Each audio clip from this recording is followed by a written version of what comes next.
So, back to Bethesda.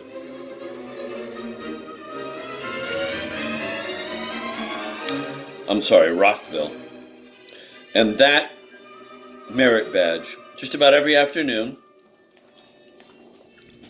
And this went on for a couple of months, I think. My boss and I would stroll to her car after work, and she'd sit in the driver's seat, and I'd sit in the passenger seat, and she'd unbuckle my belt,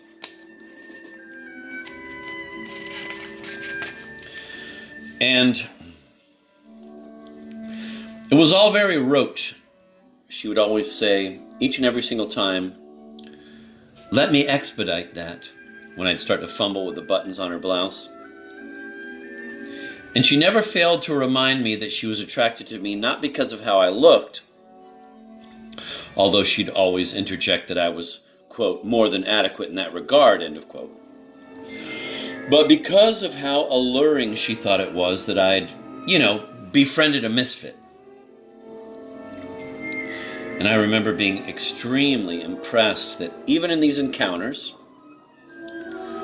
which I suppose were a bit risque at the time, she maintained the hierarchical tenor of our relationship by using the words like expedite and in that regard. And so there I'd sit in that passenger seat. She was obviously so much the pilot of this particular flying balcony.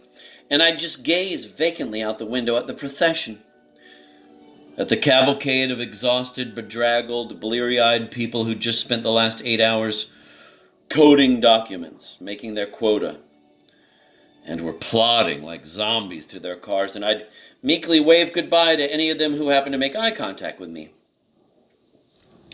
And I should mention that this woman, my boss, has since become an extraordinarily successful, high-powered, and internationally influential CEO, someone akin to, say, Meg Whitman at Hewlett-Packard or Marilyn Houston at Lockheed Martin. And I mention this primarily because chronic financial insecurity and improvidence, in the sense of ever teetering on the precipice of catastrophic failure, are such integral motifs in Gone with the Mind. The 58-year-old son who still needs to borrow money from his mother, who still depends on his mother for rides to the mall, etc., etc. And this is a situation, a dilemma that is getting worse, more intractable for me as I get older, and I really can't see any solution to it on the horizon at this point in my life. I've never really had anything even remotely resembling a feasible financial strategy, with the possible exception of a very inchoate plan that involved trying to arrange a marriage between my daughter and the television host and producer Ryan Seacrest. A marriage which one can only imagine would make things considerably easier financially for me. And even this plan, I'm pretty sure, was the imaginary intern's idea, which he dubbed Operation Seacrest, and which never really progressed much beyond the planning stages. Although the sobriquet almost immediately became the code name for any money-making scheme, however penny ante, and then very quickly became the code name for just about anything we might be doing. So if I was going to, make a peanut butter and jelly sandwich, or eat a package of Peeps, or go work out at the gym, or just do a couple of sets of Kegel exercises up in the attic, or,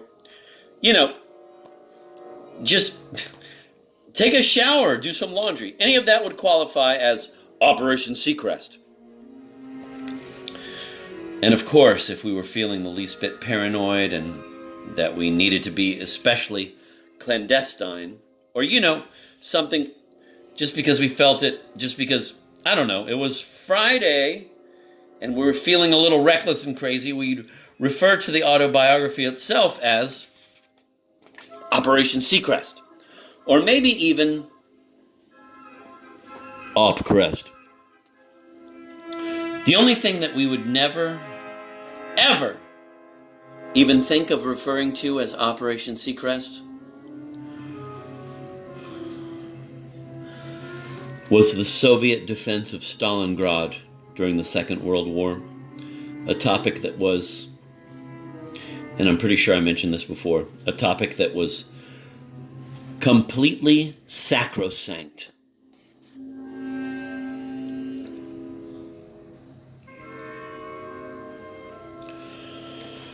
Kingsley Amis once said that religion and masturbation were alike in one regard. Feel free to practice them, but no one really wants to hear you go on about it, which I just think is completely wrong. I mean, I just couldn't disagree with that statement more vehemently. I think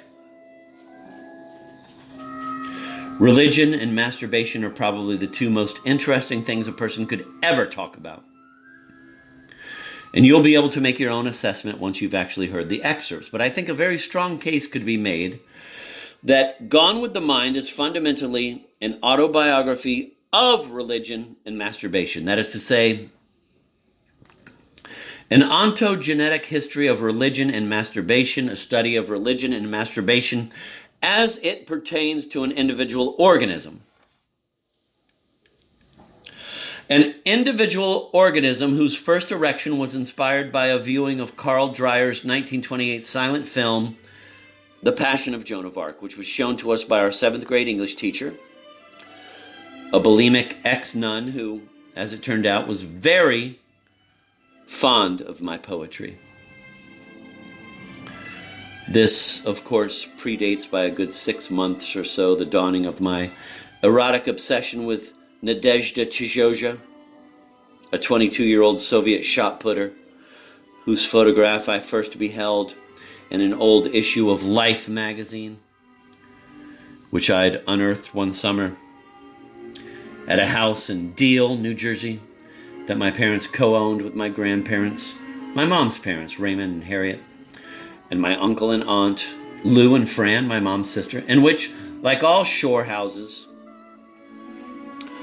boasted an extensive archive of moldering magazines that any pubescent boy with a lot of time on his hands, free time being surely the greatest gift that summer bestows on a pubescent boy, can scour for prurient images, which in my case could be simply a sweaty, androgenized Eastern European woman flinging a discus or putting a shot.